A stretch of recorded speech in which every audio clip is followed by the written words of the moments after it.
Le président du Parlement européen, Martin Schulz, était à Paris lundi 18 avril pour dialoguer avec les étudiants de Sciences Po. Économie, crise des réfugiés, évasion fiscale, le débat a balayé un large panel de sujets d'actualité. Et à notre tour, nous lui avons aussi posé quelques questions. Bonjour Monsieur le Président, comment est-ce que vous comprenez cette inquiétude face à l'immigration aujourd'hui? Ça, c'est notre grand problème, qu'il y a un certain nombre des partis politiques et aussi des citoyens qui croient que dans le XXIe siècle, ce siècle le plus globalisé dans l'histoire de notre planète, on pourrait résoudre les problèmes globaux avec un repli sur soi-même, avec le retour vers le national.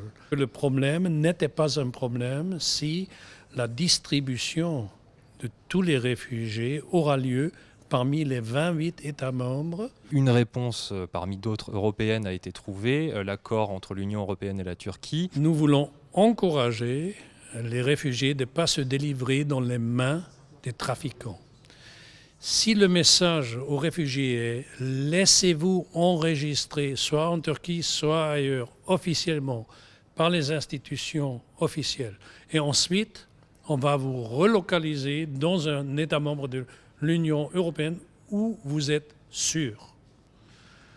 On fait un coup dur contre le modèle de commerce des trafiquants. Beaucoup critiquent cet accord parce qu'ils y voient une fermeture des frontières européennes. Est-ce que vous partagez cet avis? Est-ce que l'Europe est condamnée à fermer de plus en plus ses frontières?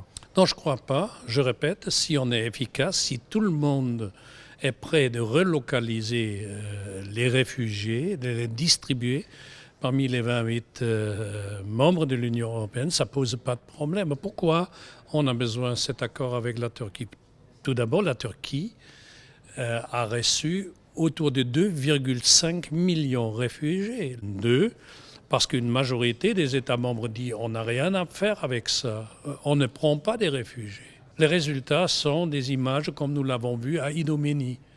Pour résoudre ce problème, donc, nous sommes obligés de travailler avec la Turquie. Que la Turquie, dans cet accord, et nous sommes obligés de respecter tous les standards des organisations internationales, du Haut-Commissaire pour les réfugiés des Nations Unies, de la Convention de Genève, ça c'est impératif. Dans un journal allemand, vous avez dit que l'Union européenne risquait d'imploser si le Royaume-Uni quittait l'Union européenne.